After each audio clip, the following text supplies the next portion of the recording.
Welcome, everyone. I want to communicate my excitement again for bring you into the second keynote speaker of our day here. That was called the Tabletop Collaborative. Again, a collaboration between Board Game Gaming Christopher High and the Super Heroines, Etcetera, the UC Game Lab, sponsored by the School of Communication, Film, and Media Studies, the Department of Sociology here at the University of Cincinnati, and also the TAP Research Center. So I'm honored to present Sen-Foong Lim, who is an award-winning and also prolific game designer, both in the board game as well as the role-playing game spaces.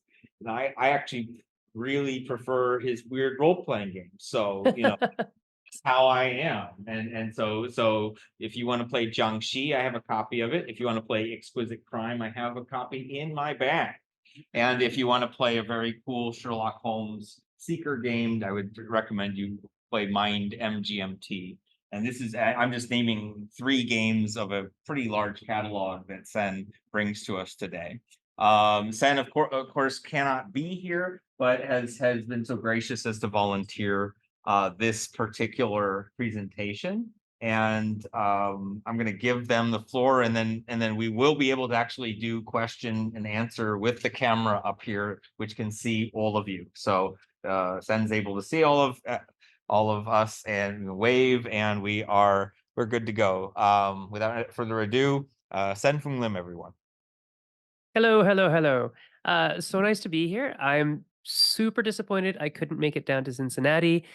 On Wednesday, I was in the garage, like not my garage, an actual car garage where they like fix cars, getting my brakes done so I could drive down to Cincinnati. And I had an audiobook that I was, loading up, getting ready to go. And then my wife calls and tells me that my son is staying overnight at the hospital. So it's like, okay, I guess I'm not going to go. And so I'm quite disappointed, but I get to be here live via the wonderful magic of the internet to talk to you about game design from a psychological perspective. So, as a little background, I'm a psych professor here up in Canada, and my area of expertise is communication specifically, but I do a lot of work in behaviorism and all sorts of stuff like that.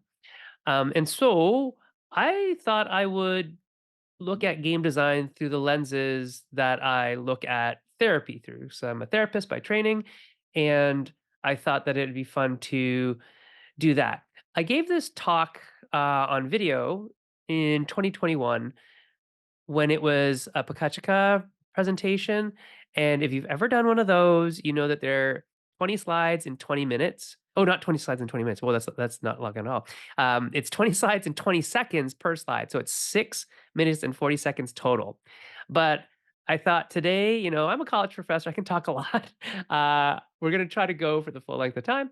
I've added a few slides here and there just to kind of keep things up. But today, what we're going to look at is applying the theories of Lev Vygotsky, who is a social learning theorist, Mihaly Csikszentmihalyi, who has actually just passed away last year, and he studied flow, occupational flow, and then B.F. Skinner, who is the dad, the father of behavioral operant conditioning. So we're going to take a look at all that and see how it actually relates to game design. So it's kind of like a merging of my worlds here. All we need to do is add like Brazilian Jiu-Jitsu and I'd have everything. So Lev Vygotsky, like I said, was a theorist from Russia, back when Russia was a thing. And he studied social cultural theory of learning. And this picture is actually from my home convention in Toronto, Ontario, which is Breakout. And you can see here just people interacting with each other. They are learning from each other. They're probably maybe trying a new game. Maybe somebody's an expert, other people are novices. But the idea here is that if we use social cultural theory, we may be able to make a better game. And that's what I'm talking about today is how do we use psychological theories to improve our game design, right? And so, Senja, not to interrupt, but yeah. is there a different picture that we're supposed to be seeing? Oh, can you not see that one? No, Ah. we can see one with a brain, So we Oh, can't. no, there I've been going through slides here. One second. Let's see what's happening. Yeah. So Okay. panic not at the disco, but in the lecture hall.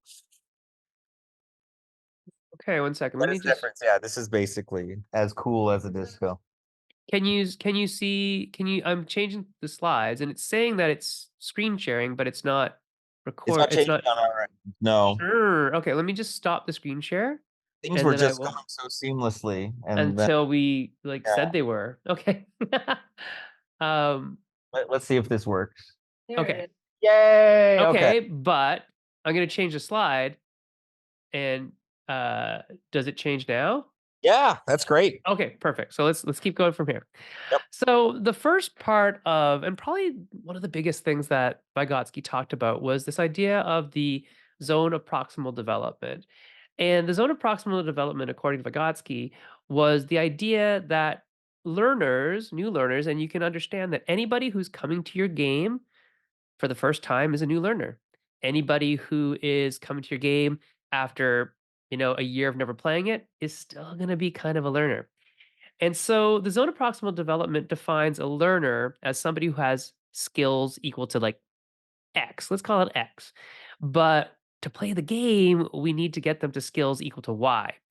And so what a person can do on their own is what the game player knows. They know what they know, but they don't know anything else. And the learner could do stuff with help, which is the zone of proximal development in and of itself. And then there's what we want the learner to do that they're currently unable to do because they just don't know the rules. And so the zone of proximal development is that middle ground in between the two, between what a person can do on their own and what the learner is currently unable to do independently. And so you could think of that in game terms and say the zone of proximal development is in between what a new player knows about maybe games in general and then what they need to know specifically to play your game. And Lev Vygotsky postulated that the concept of the zone of proximal development really leads us to think about when a person is actively most engaged in learning is when they are not told everything and when they don't know nothing. And that sounds a little bit like a double negative, and it is. But if they don't know how to play your game at all, they're going to disengage. That's obvious. And if they are sitting there and they are listening to you ramble on as you're going through every single rule verbatim, page by page, they're also going to disengage because they're bored. And so we need to think about that zone of proximal development as a way to engage the learner so that they are really active, really ready to learn, willing to learn, and not wanting to disengage because they can see what's going to happen next. When you can't see what's going to happen next, when you're like looking too far into the future, too far down the road in terms of how something you're learning now is going to apply, maybe even how points are scored, anything like that, sometimes that can help. Sometimes that can hinder learning, and sometimes that can make people totally disengage. So Vygotsky proposed a bunch of tools that we can now think about in terms of how do we get people to cross that zone of proximal development, right? Get them to go across it so now they can do stuff without teaching, without the rules, without hand holding. And one of the things that he talked about was scaffolding. And you've probably heard the term scaffolding, and you've definitely seen scaffolding if you live in like any urban area. You see scaffolding all the time. Scaffolding being like wire frames that, well, not wire frames, but like tubular metal frames that have platforms on them that people stand on to help build things, hold up structures, paint walls, all those things, scaffolding. And the idea behind scaffolding is simply this, that we should give people enough structure to learn the new task before we take the structure away. And then the new task that they've learned, the person can stand on their own, can do it themselves. Right. And so when we're learning how to design games, we really actually need to think about how do we scaffold in the learning? How do we scaffold in that learning for our players? And I'll tell you right now, if you can design your game components, I'm not talking about the rule book, I'm talking about the cards, I'm talking about the board itself. in such a way that a player can look at it and understand what to do without having to refer to the full rules, you've done scaffolding. You have scaffolding in place. And so you should think about that. How do you make something that a person can use or doesn't have to use, but it exists in a way that it helps them remember how to play, remember what to do without having to go back and refer to the rules in full? Player aids are a great example of this. There was a comment yesterday on just a board game forum on Facebook, for us old folks who like Facebook, where a designer was saying one of the wins that they had last week was when a play tester figured out how to play their entire game just by reading the player aid. And he thought that was the most amazing thing. And it really is, because that means that it was a really well designed player aid. And that provided the scaffolding for the person. So they never have to go refer to the rules, right? Because you can think about that. If you're going to disengage, or if the other players are going to disengage from the game, when's it going to be? When anybody goes and grabs the rule book and tries to refer to it. According to the rules on page 73, subsection A, and everybody's like, shh, right? Because it gets boring. So build scaffolding in. We're talking about learning, we're talking about game design. And so scaffolding in this case will help us to get to the point where everybody is going to be at least somewhat on the same page as learning if the game itself supports that, right? It's like training wheels on a bike. We can eventually take them away, but they're still there if you need them, right? And so scaffolding, it's a perfect example in games, would be designing that player aid, designing your board, designing your even your trays where things go. A lot of trays nowadays are designed so it has like an imprint or a picture of the token that goes in it in that space. It'll show what it is, right? Or it'll be shaped like the token that goes in that space. You'll see scaffolding in the sense of in Scythe, by Stonemeyer Games. In Scythe, on their player boards, you have certain actions that have cubes and shapes on them, and as you take them off, things happen. But you know where those cubes go because there's literal cutouts for them, right? If you have a board that has a line of cards that has to go out as a river, you can scaffold that by making outlines of cards, like in alien encounters, in the trying to think of uh the Predator, they have an Aliens, they have all those ones, those games. You know what I'm talking about. Upper Deck, the Upper Deck game series that does that. You can even scaffold stuff with shapes and things like that. So if you have multiple card shapes, or you have multiple decks of cards, why not make them different sizes, right? So that you can really say, right, when we're dealing with monsters. Monsters are all on poker sized cards, treasures are all on mini cards. Even that kind of physical scaffolding really does help people learn how to play your game better. Um, Vygotsky also talked about speech a lot. And so he thought about speech in three distinct ways, where there is first speech without thought, which is just kind of repeating what people say, right? But then there's thought without speech, and in the middle, there was the magical thought with speech.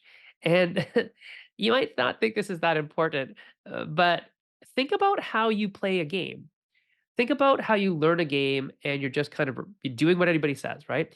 But then as you learn how to play and you narrate through your turn, by the way, that is an amazing playtesting tool. If you're ever playtesting with a group, ask them to narrate their turns, and then you'll listen and you'll figure out why did they do what they did, especially if you're doing like a non-guided, unguided, quote unquote blind play test, especially if you're not in the room and they're recording it. Get them to actually narrate. And that's literally what thought without speech is, or thought with speech is, sorry, is the idea of thinking and speaking at the same time, which then leads to thinking without speech, without any outward speech. And so when Vygotsky thought about this is from infancy to maturity. And even though we're all grown ass adults, right? When we are just learning a game, we are like infants at that game. And eventually we want to lead towards being a mature game player for that very specific game. Each time you learn a new game, consider yourself an infant, right? So internalizing speech sort of works like this. The external social speech that we have that we're just talking to each other is one thing. But once it becomes thought, it becomes private speech, right? And so private speech isn't the full thinking all in our heads. Private speech is the idea of looking at what am I doing and I'm explaining it while I'm doing it. And sometimes that's because I am telling somebody else how to do that. But a lot of times for a new learner, that means that they are going to go through a script of what they're doing in their head, but they're going to say it out loud. And now, private speech doesn't mean that it's private that nobody can hear it. Private means that it's just for themselves. So they're saying it out loud, but it's not for anybody else, it's just for them. And the neat thing about private speech from a game design standpoint is that we can use that. If somebody is doing private speech, or if you're doing it as a game designer when you're designing your game, guess what that private speech is? That private speech now probably is your phases of play, right? Or your play pattern. Okay, first I need to draw 3 cards. After I draw 3 cards, then I'm going to discard one. After I discard that card, then I got to make a choice here, guys. What am I going to do? Am I going to do this, or am I going to roll the oh, right? And so you can write all that stuff down, and you can see what are people doing in what order. And you'll probably find that the most natural order that people talk themselves through things is the order that people want to do things. And we'll talk about that a little later when we talk about desire paths. Anyways, eventually that private speech goes away developmentally, and it leads to what we call inner speech, which is really just thinking in your head. And I should mention that the psychology that I teach is developmental psychology. So I'm very interested in how people develop over time and age through all the different age bands. Um, but with this, you can see how a new game player is really going to be in that private speech segment for a little bit and then move to the inner speech part. But we can think about what would they say to themselves, or what would they have to say to themselves to get through the steps of this game. And when you think about that, you're really writing your rules. So think about, when you're writing your rules, how is somebody going to say this? How is somebody going to teach this? How is somebody going to learn this? And what are they going to say to themselves that they have to do while they're going through the process of it, the procedural steps of gameplay? What is going on in their head that once might have gone through private speech? Hope that makes sense. It's actually a really valuable tool. And I do this all the time when I am writing rules. I will record myself talking about the game, not necessarily teaching somebody else, but just talking out loud. What am I doing in the game? And it really does help me write the rules. The other thing that's fascinating about written language versus spoken language, and this is me going off on a professorial tangent here, is that when you write words, they might read very well when you're reading the text, but a lot of times they don't actually sound very good when you say them out loud. And the thing about rules is generally one person's reading them, but then they are trying to explain them verbally through the oral tradition to every other player at the table. And how it's going to get translated to players again and again after that is most likely orally, right? So I think it behooves us to write like we speak, right? So that it's still technically correct, it's still concise and precise, but that it flows like spoken language instead of written, read language. And that's just a little pro tip for you guys that I think it actually does make a big difference in terms of learning, uptake, and retention of the information. All right. So, I think Vygotsky maybe didn't, Rodney might not have learned much from Vygotsky specifically, but when you think about what people are doing in playthrough videos, is exactly what Vygotsky's talking about with private speech. They are just narrating what they're doing. But by narrating what they're doing, they're giving other people the script. Here's the script that you have to follow to play this game. And then that person follows the script until they no longer need the script and it's embedded in their head as thought, right? Now, sometimes you might need to refer to the script again, but we don't want to read the line by line script. We just want some notes. And so, notes like this is from Belfort, one of my games from a long time ago. Wow, 2011 or something. Um, and this is a player aid where we tell players, this is what this is. This is where these go. Here's how to set it up. Right. This is actually the setup picture from the rule book. And the idea of having really well laid out graphical plus words, pictures that can teach people, really what you're doing is you're condensing all of those words into a visual representation of it. And so it really does help when you're writing rules to think about what picture would I put here and what do I want to show or highlight. The nice thing about things like now we have Tabletop Simulator, if you've made your game in Tabletop Simulator, before you go full graphic production, you can just take a picture of whatever you want to show in Tabletop Simulator and put it in your rules as a, PNG or something as a screenshot. And that will give the graphic designer an idea of what do we want to show? What do we need to do there? So your rules are really important. Your playthroughs, if somebody's doing a playthrough, or you as a publisher doing the playthrough, or a designer's doing a playthrough for a publisher who might sign the game, very important stuff. Player aids, I actually don't write rules for a very long time. I start with writing the rules in a shell, and then I leave them because they're going to change. Everybody, they're never going to stay the same. They do not survive first contact with playtesters. But what does survive contact a little bit longer or with more less changes is a player aid. So we'll make player aids right off the bat, and we'll think about how do we graphically provide all the information, all the rules for the steps of the game in as easy and as a digestible a format as possible. And then as we change the rules for the game, we just make changes there. And eventually, when I rewrite the rules, I just rewrite it from my player aid. And so it really does help me because, again, it's a script. It's how did I go through the procedural steps of playing this game, which, again, from Vygotsky would be that private speech stuff. And throughout the game development, and I think because I work almost exclusively with partners, I co-design all the time, we're always doing that speech to each other. We're always talking to each other about what is going on in our heads. And that has really, I think, helped me become a better game designer in the long run. So that private speech becomes shared between everybody who's, interested in this particular game design. Last slide over here, last part of the slide over here really is just when you're writing your rule book. This is a really good example of a rule book, by the way. If you ever get a chance to look at the Crossmaster Arena rule book, this is it. And they actually break down gameplay right in the rule book. It's like put your figure on this square. Now move it this way. Now do this.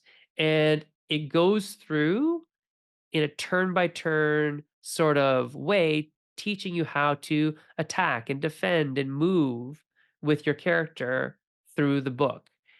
And I thought it was brilliant. I thought it was one of the best rule book I read in that year. It was like probably 2015, 2014.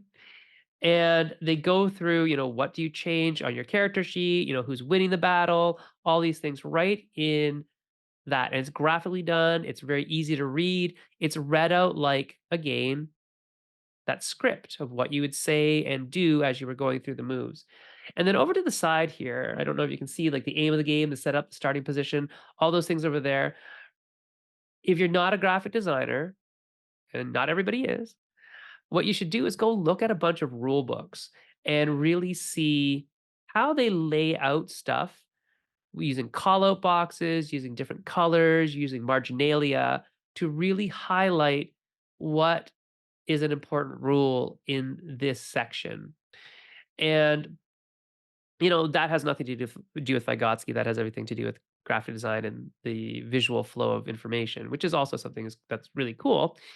But you can see how all of it kind of works together. So the idea that we're social learners, that games are information that are transmitted from person to person, typically through an oral tradition.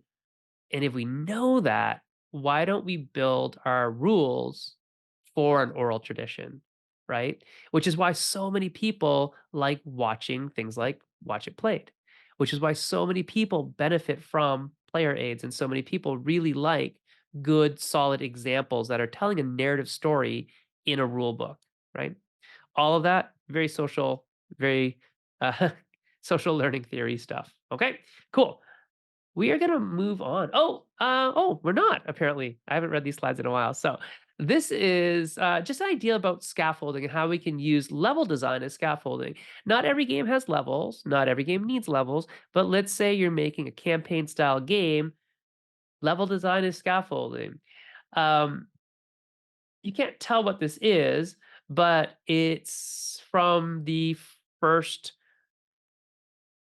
Kingdom Rush game that I made, and it's basically outlining everything that happens in scenario 1, and then you see everything that happens in scenario 2. And in scenario 1, it goes through your basics because it's the first scenario.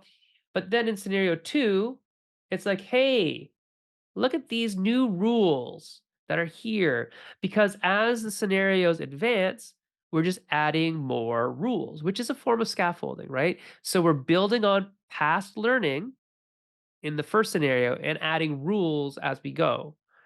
So it's like take everything from scenario 1, but just add this special rule. Then the next scenario will probably be take everything from scenario 1 and 2 and then add this special rule. And that gradual like drip coffee method of unloading rules on a playgroup can be much less overwhelming than giving them everything at once. And that's scaffolding, right? So teaching somebody how to ride a bike, if you have training wheels, that's scaffolding. It's just a very physical form of scaffolding. If you're just, hey, you know what? We're just going to teach them how to ride a bike with a bike. It may be overwhelming for that little person, right? They probably need those training wheels for a reason. So as we add new rules, that is an example of scaffolding. So you can use your level design smartly and interestingly to create new novel things, but eventually get them to be playing the full game by maybe scenario 4 or 5. And then all the rest of the scenarios, the other 15 scenarios in the book, they don't need to learn any new rules. Now it's just variations of those rules, right? All right. So that's scaffolding. And see, we're at half an hour. See, I told you I could talk a lot. The flow experience. So Csikszentmihalyi kind of defined flow in a way as something where you are occupied in a meaningful way such that you lose track of time in a good way, right? Where it's like, I'm so engaged in this activity that I don't even know how much time has passed. And we call that occupational flow. And that is kind of the gold standard in therapeutic activity. So in the type of therapy that I work in, that's what we're trying to find for everybody. We're trying to find what is the occupation, and I don't mean occupation for a job. I mean occupation as in what occupies your time. What is the occupation that will most likely induce a flow state? Because if that's happening, then you are enjoying yourself. You are learning without thinking that you're learning. You are probably moving forward and not thinking about negative things, right? Flow experience is a very prized and positive experience. And I'm sure some of you actually get into flow experience when you're designing games because you're like, and it was 7 hours later, and I put down my pen and realized that I've been designing this game since noon and it's 7 o'clock at night now. So you probably understand the value of flow because it is something that is highly, highly sought after. And the question, I guess, is can we design games to induce flow state? And the answer is yes, we can. So I use this one slide because there is an experiential design concept that I want to mention here is that we actually might want to induce certain experiences and certain emotions in people at time, right? So normally what we're looking for is the yellow area here called flow, where people are focused, happy, engaged, learning, right? But what if we wanted, like say it's a horror game, and we really actually wanted to stress them out a little bit? Maybe not for the whole game, but maybe for a little time. Maybe we'd add like a timer or something. Or what if we're working on like a cozy game, like creature comforts, and we want it to feel a little more in control, a little more relaxed? Maybe we would go in this area. And the various areas are divided by the XY on the chart of challenge versus ability. And that's really all that flow is about. It's about challenge versus ability. When your challenge matches your ability, things are in what we call a flow channel, which runs up the middle from apathy to focused and happy, right? Now, we don't necessarily always want to have low challenge and low skill or low abilities. We want to build on abilities, but we do want to understand that at the start, sometimes it is going to be low ability with low challenge. So if you remember from my Kingdom Rush slide, in the first mission, it should be you have low ability because you don't know how to play the game super well yet. So the challenge level should be set low. Whereas the last level is probably going to be maybe you have high skill, so the challenge is going to be high, right? And you can see here that if your ability is lower than the challenge level, then we get into like the worry and anxiety. If your ability is in the middle and the challenge is high, you be aroused and focused like that. I got to pay attention, right? And that could be for some people, a lot of the games that have timers might be more aroused. If somebody doesn't feel good about that, then it's going to go into anxiety. All right. And then if we have too high skill and low challenge, we're going to get bored where people are going to be, maybe content, but not necessarily happy about it. And if we have really high level of skill and low challenge, they might not be bored. They might actually be relaxed and kind of chilled out. They're just confident and content. So what we're trying to show with this graph is these types of things. We have activities like work and studying might lead you to anxiety because it's like, I don't have that skill yet, or I'm doing this thing that I don't really like to do or know how to do, and I'm now stressed about it, right? Unforeseen hassles might lead to worry. Mindless television would be kind of apathetic. It's like I'm not even paying attention. It's just background noise, but I have nothing better to do. I'm snacking on something. Um, Arousal is when we want people to be really learning something, but it's a little bit of pressure there. Boredom might be like planned chores. Relaxation could be things like reading or eating. So things that are they're maintaining you, they're keeping you whole, but you don't have it's not a lot of skill to do it, right? Control might be something like driving, right? On a nice day. So not during the winter and February on the way to Cincinnati with brakes that had just got shot the last week. That's what happened, by the way. My brake light went on. So I was like, better go get those checked before I have to drive to Cincinnati. Look at that. I didn't even have to go.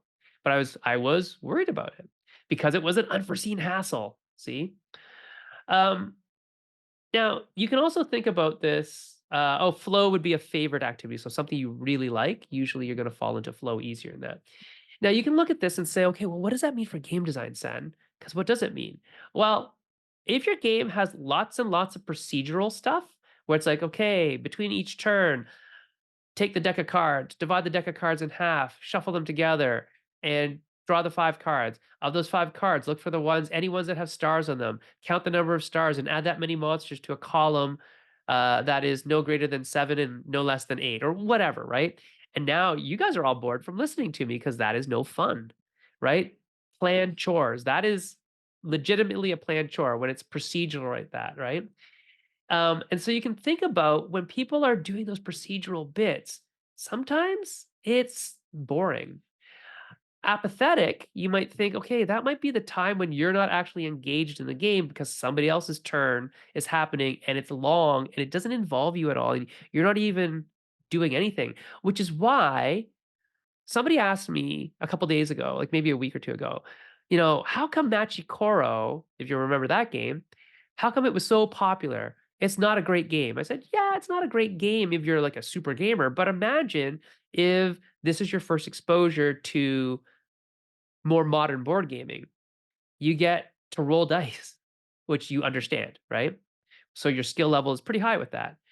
You get to see if on your turn good things happen, but also on other people's turns when they roll dice that match your buildings, you get to do stuff. So no longer will you be apathetic or disengaged on somebody else's turn. Now you're more aroused or in flow, right? When that happens. And you can also think how some of these things can lead you to different areas where, let's say you're playing, if you play Magic, anybody who plays Magic, if you can put your hands up so I can see you. I actually can't see that individual, but you guys play Magic. So I play blue control. I play blue black actually. So I am always in this zone. Like that's my happy zone. I want to be here where my skill level is high, where I always have 2 blue sitting there waiting to counterspell somebody, right? And that's game design. Like you can think about this in game design. Like, how do you get that feeling? Well, I have to have enough skill in that area. And sometimes skill doesn't mean that you know how to do it, but that you can do it, right? That you have the opportunity to do that. Whereas, a lot of my kids, one of my kids loves playing green because, and that's Flo, just because he loves stomping on things with big creatures, right? He's like, how much mana can I produce, and what will that lead me to when I like, have a thing that pumps up for X mana, and I have 17 mana on my pool. Well, Eli, that will lead to a really big creature. That's what that will do, right? And so you can see how all of these things can lead you to better gameplay. If you have parts of your game that seem more like studying than playing a game, or more like work than playing a game, like a lot of the spreadsheet games, a lot of people don't love them because some people do, don't get me wrong, but a lot of people don't because it's like that's too much like work. Some people like the more cozy games because there's no unforeseen hassles. There's no stress. They're more in this zone over here. So if you're planning on making a game to elicit an emotional response, which I suggest everybody should think about anyway, right from the get-go, that you are trying to elicit a specific emotional response, think about how you're doing that by modulating the types of skills you that give the characters and the players and the challenges that they have, right? So sometimes it may be your game ramps up too fast and the monsters or whatever are too hard and you only have like 2d6 worth of damage and all the monsters have like 700 hit points. Like that's not going to work out. But it's also not going to work out if you have 30 d6s and your monsters only have 5 hit points. That's no fun either. And so you have to find that right balance. Do you want them to be high on the arousal, maybe even anxiety level because it's like an end boss? Well, then you give them a few more hit points than they could generate on average, right? So hopefully that makes sense. Um, oh, observation skills. So this just leads back to the idea that when you are playtesting, yes, people can tell you how they feel. Yes, people will give you verbal feedback, written feedback, all that kind of stuff. But I want to caution you on a couple of things. And this is just from years as being a therapist, is that people often can't actually articulate how they feel very well. We don't give people, especially children, I'm a pediatric therapist. We don't give children, especially, a lot of words to explain emotion very well at all. And honestly, a lot of game players, especially if they're not game designers themselves, they actually don't have a lot of vocabulary to explain how they feel about a game. They're like, yeah, I liked it. I thought it was okay. It was good. It was fun. But what does that mean? So I think a better thing to do, and this is what I do a lot, is I watch. I just watch people play the game. I will ask them how they felt afterwards. I will take their notes. I will take all that stuff. But I'm really keyed into observing them. And I want to see, did they ever hit a real flow state where they didn't care it wasn't their turn? They were just so engrossed in the game and they didn't know what time it was. They weren't disengaging to look at the rules or fiddle with their phone or do anything like that or lean back from the table or go get a drink or something like that. I mean, obviously, people are going to do what people need to do, but what if we could observe them and see, hey, that person looked really engaged at that time. What were they feeling? How did they feel? And maybe even using things like this chart to say, did they look like they were apathetic? Did they look like they were in control? Did they seem relaxed? What do they seem like? And is that what I want? Right? Does the gameplay align with your vision of the experience that you've put inside this box? I think that's a really important thing to do.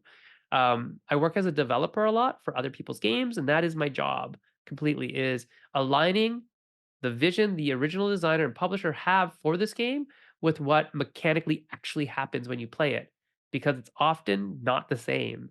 And so a lot of my job is aligning the two things, and that might mean changing expectations or changing mechanics or mechanisms, whatever you'd like to say. So the flow channel here, again, is just the idea that if things are too difficult, people get frustrated and they disengage. If things are too easy, they get bored and they disengage.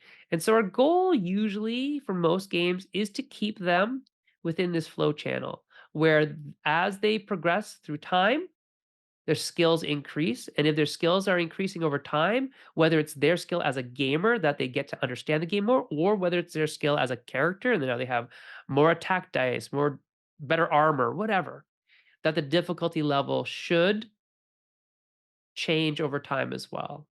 That's pretty easy to understand, I think, guys. Yeah, let's move on. We've got about 15 minutes. So flow, scaling, balance, right? So change the challenge by design, right? So in Dungeons and Dragons, if you've ever played Dungeons and Dragons, that's a good game. You can play it. It's all right. Um, you can look at things like challenge ratings. In fourth edition, they have, oh, fifth edition, sorry, they have goblins. Let's say a goblin. Each goblin is a challenge rating of 1/4, right? So if you have a party of 10th level characters, 4 goblins is nothing to them. Like a single mage could kill them with a breath, right? But an ancient red dragon has a challenge rating of 24. And now we're looking at, okay, now that might be a challenge for a couple 6 level characters, but maybe not 4 level 10 characters, right? So we need to think about how do we scale and balance challenge, and we should design that in. We should actually know what we're doing mathematically as we increase character skill or player skill as they go along. There should be an arc to your game that tells a story narratively about how the player is evolving over time. Because if you're just doing the same thing over and over again, guess what? That becomes boring, probably because the person's skill gets better. Now, if they're playing against other people, that's different because other people's skill should increase over time as well. So it also depends on how much time there is in the game. Like a short 15-20 minute game, it's not as critical to worry about that.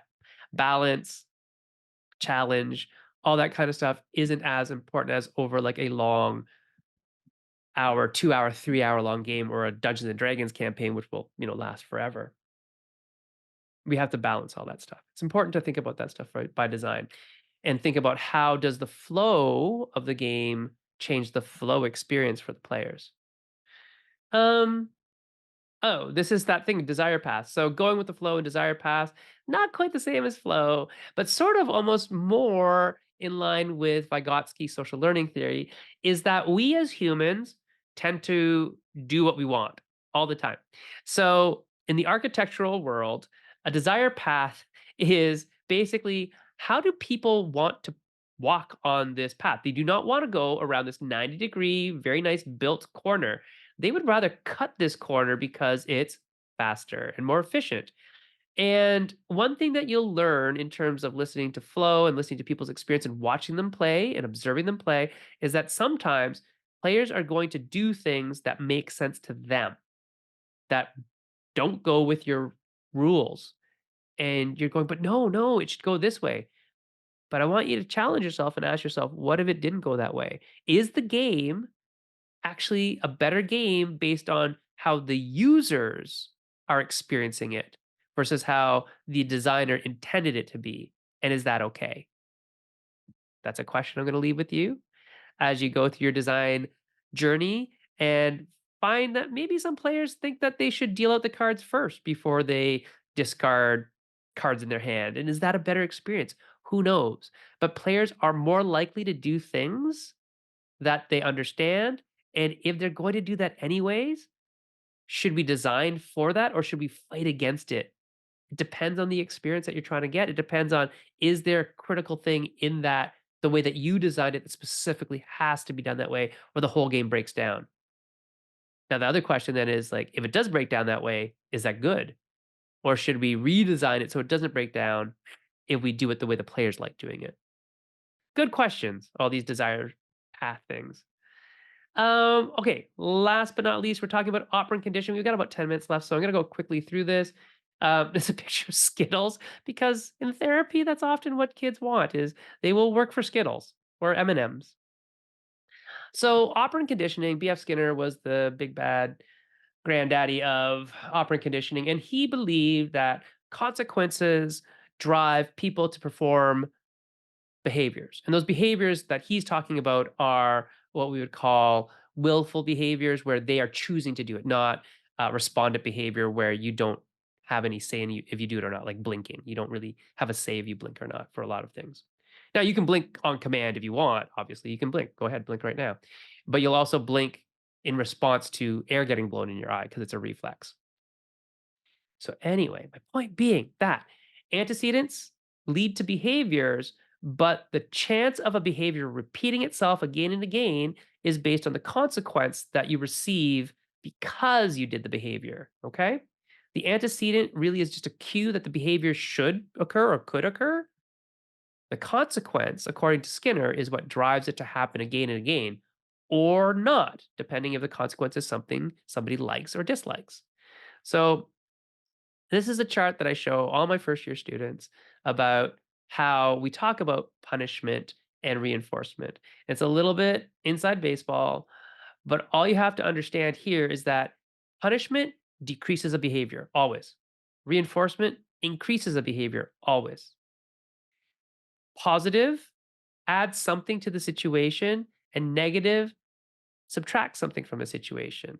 Positive does not mean good, negative does not mean bad when we're talking about behavior. That's the confusion that everybody gets into. Negative reinforcement makes behaviors happen again, but it makes it happen again by removing something the person doesn't like from the situation. Negative punishment does the same thing.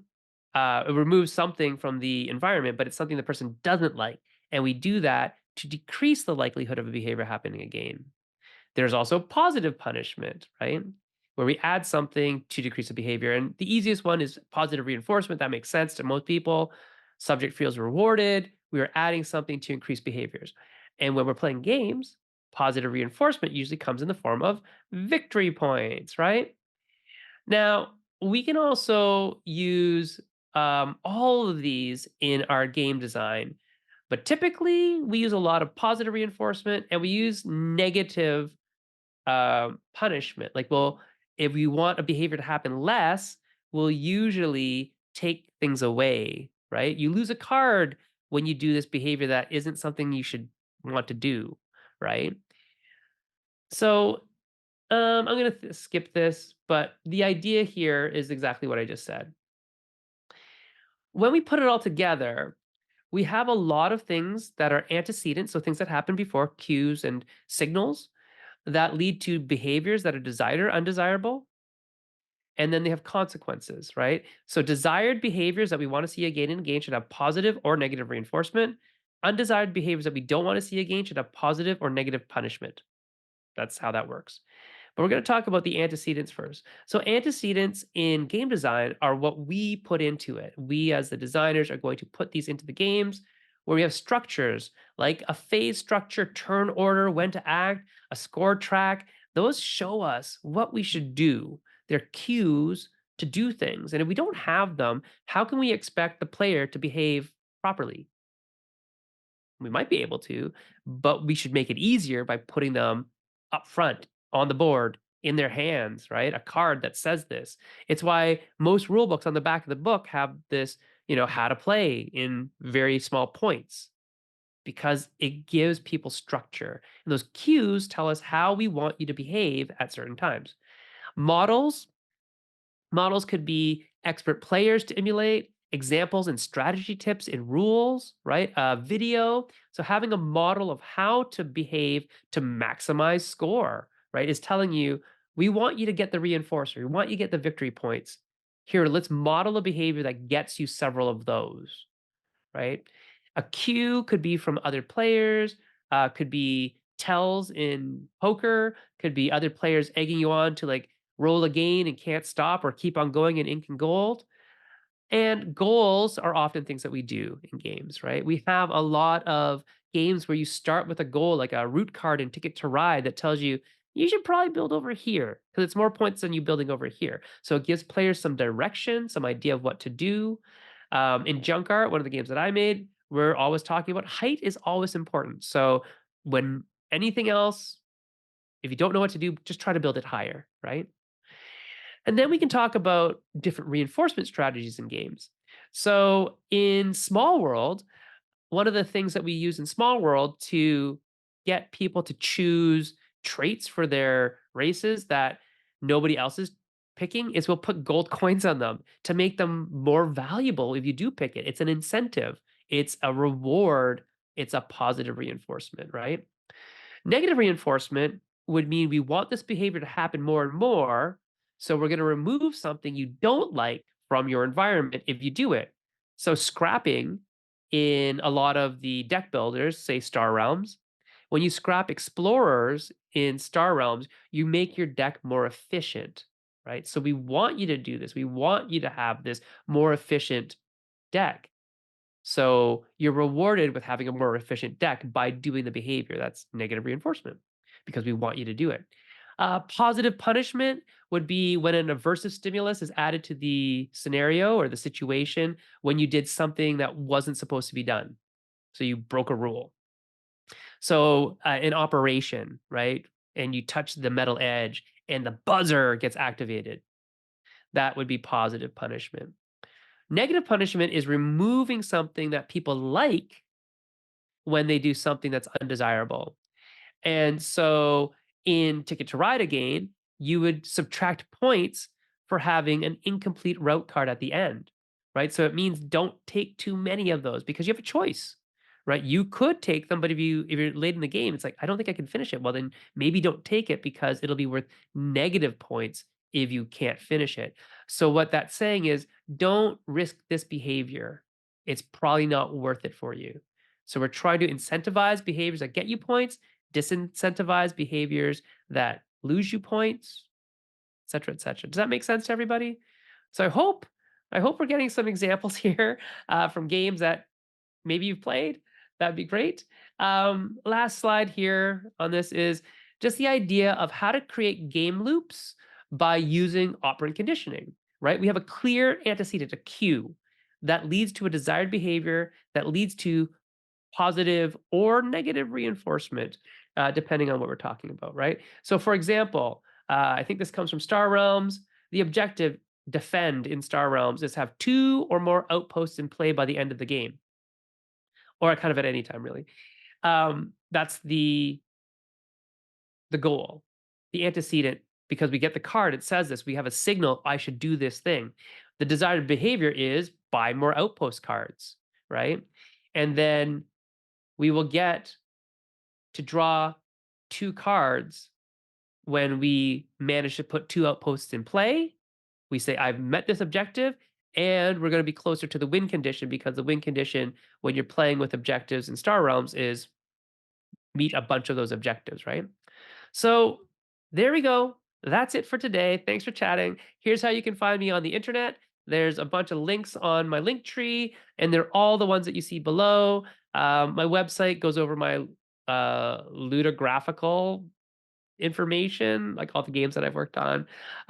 You can follow me on Twitter and Blue Sky. I talk about games a lot of times. And I have a weekly podcast on Ludology. So I'm the co host of the Ludology. They drop on Sundays at 12 p.m. Eastern, which means I should probably go and do the editing on the one that's due tomorrow. And then I have a weekly webcast, which is live with Kat Dreyer. Podcast is with Erica Buyeras. And the webcast is Meeple Syrup. So YouTube Meeple Syrup, and that's on Wednesdays at 9 p.m. Eastern time. And we just interview people live, and we have video and interactive chat. So come, join, have fun, learn a lot, and thanks for having me.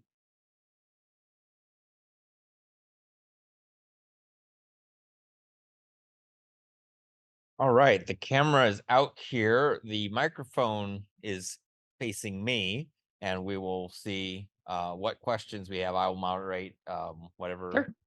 people want to ask. It doesn't have to be about psychology. It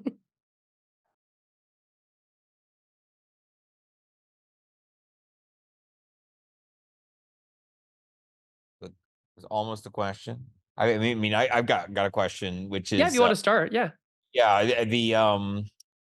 So, I often say game design is like using endogenous meaning, right? The meaning created internal to the game to incentivize player behavior for anticipated emotional, results. But that sounds very abstract, and then you're often making these really concrete decisions. Should I give them 2 gold coins or 3 gold coins for this little move? Mhm. I think it's the gulf between those 2 decisions, right? Where you're thinking very abstractly about what are the desired behaviors, and then like, well, how many gold coins should I give them? How do you navigate that? Is that private speech really the key that you use to unlock that? Those 2 realms. Yes, in a lot of ways it is, because if it's not private speech that people are doing during the game, then it'll be feedback at the end. We'll ask them, so why didn't you do X, or why did you do Y? And sometimes, and this is why balance is sort of a fallacy, just to tell you a little, another trick of the trade is that balance comes only from personal perceptions, right? Balance is sort of this, it's a misnomer in a lot of ways, that if somebody is going to do a behavior, it was worth it for them, right? I really needed that 2 gold at this time. Would I do it at other times? Maybe not. Would I have done it? It was 1 gold. No. It was 3 gold. Everybody would have done it. And maybe that's too much, right? So we have to really asking, for exact specific, like 2 gold versus 3 gold, it's difficult because it depends on the value of gold in and of itself within the game system, right? But in general, what we're asking is, if this was cheaper, would you have done it more? If this was more expensive, would you still have done it?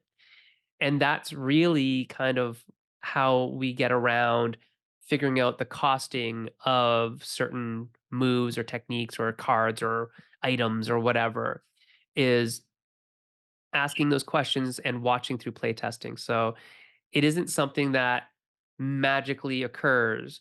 We have like our system, it's gonna sound super lo-fi, but I basically just take the cards and I sort them in order on my desktop, and I say, "That is definitely the most powerful. It's gonna cost 10 gold pieces. That's definitely the worst card. It's going to cost 1 gold piece. And then everything in between, we assign a cost.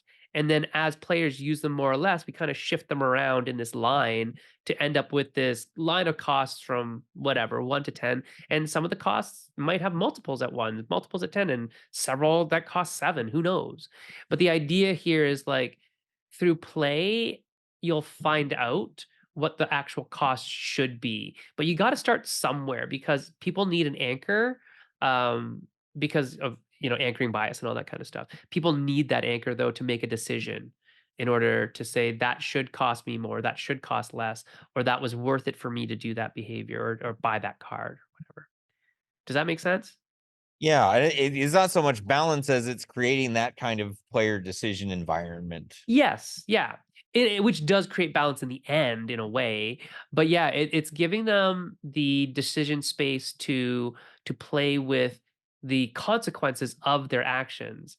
And at the end, it's like I would never do that again because I didn't get the value out of the cost of it, right? So a lot of times when you're doing this, and it changes over the course of the games, right? If you had a card that would guarantee you 2 points every turn and it costs 10 gold. And at the end, 10 gold is worth 5 points, like 1 point for every 2 gold, right? At the end. And you bought it in the first turn, and there's 7 turns in the game. Obviously, you're going to maybe make points on that. But if you bought it in the last turn of the game, it's like that was a bad deal. You shouldn't have done that. And so there's going to be a lot of interplay in terms of how the exact design works. But yeah, giving people the face up knowledge of how much things are worth in the system is the best way to actually, or not the best way, it's one of the good ways to really make a decision about how costing should happen in a decision space. Now I'm thinking about it. I play a mobile game called Friends and Dragons, and what it leads is to this sort of perverse decision space where I'm really waiting for a buggy update because then they send you messages that have like additional power-ups and things so that you'll read the message, right? They're using straight Yes. inner logic, and we call them apologems, right? You get gems, and so then you get apologems when they encourage you to open the message to do it. And I have leveled major characters because they made a buggy update, and so I'm really excited when they release something that's terrible. So that then they have to send me multiple messages and multiple bonuses. So I don't know if you could speak to like these, I guess, crazy meta levels that can go to, but Yeah, yeah, and it's funny because it's a lot of that is just psychology used for evil in some cases, like loot boxes, right? So loot boxes, my child, he's 16 now, but he'd call me. He'd be away at a tournament playing a sport. He plays volleyball. He's like, Dad, can you log into like NBA 2K? It's like, why would I do that? Well, because if you log in, then I'm gonna get these points, and I can use those points to buy cards in the game. It's like, yeah, I'm not doing that, kid. I'm just not doing that. But you can see how the incentive of these cards or points that he wants make him do this behavior every day. Like he logs in every day to get those points. And it's just using the psychology of operant conditioning to get people to do something that is beneficial to the company that is asking them to do that, which is play the game more or see the ads that are on the game or whatever, right? So if the game isn't monetized the way where you're paying as a customer and they're advertising it through other things and they want you to see their ads, that's what they're doing to you, right? And you can see that in all sorts of things like loyalty point cards at Wegmans or whatever. We don't have Wegmans in Canada. I'm just assuming they have loyalty cards because I don't know. any other questions? Oh, Tim Hutchings. Hi, Tim. Do I speak loudly or do I come up there? Is Tim speaking loudly enough for you, Sen? It is Tim, so he is pretty loud. Okay. Okay, I'll stand up and use teacher voice. I don't know how to ask this question properly, how to phrase it. You use Dungeons and Dragons as an example of players progressing in skill and difficulties of goblins versus dragons over time, right? Yeah. Dungeons and Dragons doesn't really depend on player skill level. Instead, it's character skill level. And Yeah, you're right.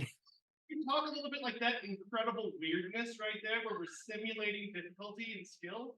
It is, right? And so I think what's going to happen in lots of games like that is when we're dealing with like the more crunchier games in RPG land, when there's a crunchy game, we're talking like numbers and pluses and all that kind of stuff.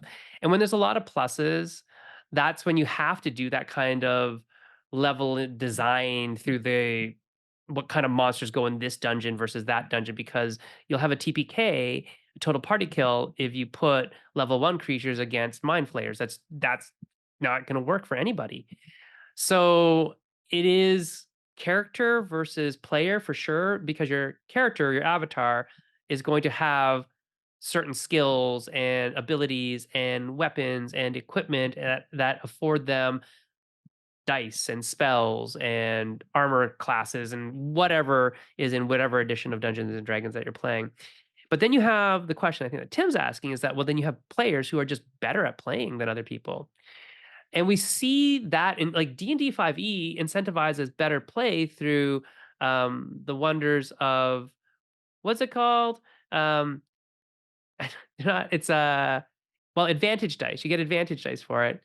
But it's inspiration points. That's it. You get inspiration points when you behave in a way that is particularly wanted by the GM in this situation or by the adventure or called for, right? When you describe how your character fights in a maybe a florid manner, maybe the GM really likes that for your character, and so they give you an inspiration point. You can spend those inspiration points to gain advantage on your die rolls. So some of it's player based, some of it's going to be very character based, where it's stats and dice and pluses and minuses. Um, I think in board games, we are going to see more of the player side of things, because board games typically have more rules that can be not necessarily exploited, but maybe sometimes exploited, but also just remembered. And then I play this and I play this, and this is what happens when I do this, right? Linking up those combos in Magic or whatever, that takes a skill. And so players are incentivized in things like Magic to really explore their decks and build their decks in such a way that there's going to be potentially this close to degenerative combos in there that will hopefully get them to win a game, right? So better players versus better characters is a really interesting thing. Um, just kind of just to think about, because it is very meta. You're right, Tim. And I think in the end, when you play with a group of people, what I think and how I use things like inspiration points would be to, as a GM, would be to show other players at the table how to behave. Oh, when this player explained it this way, they got an inspiration point. Nudge, nudge, wink, wink, right? To the other players who aren't, getting their inspiration points up because they're not following that behavioral model, which is not necessarily a good or bad thing that they're not following it. They can if they want, they don't have to. But there is a reward for that. And we know just through psychology that people who witness a rules-based reward happen will generalize the rule to themselves more often than not. They'll realize that, oh, if I act that way, I too can get an inspiration point. As long as they value the inspiration point, then they may do that behavior. They're maybe more likely to do the behavior. I don't know if I answered your question at all, Tim, but there's some stuff to chew on anyways. Well, we are at time, and so I'm going to, unfortunately, we can't also talk afterwards, but we Yeah, will have sorry. this recording, and Sen is reachable, as you can see from these contact info. So another round of applause for Sen-Foong Lim. Thank you so much. And yeah, just reach out on any of those things. I'm 100%. I love helping new designers or old designers like Tim. I like helping anybody. I love you all. We'll see you soon, hopefully. Much love.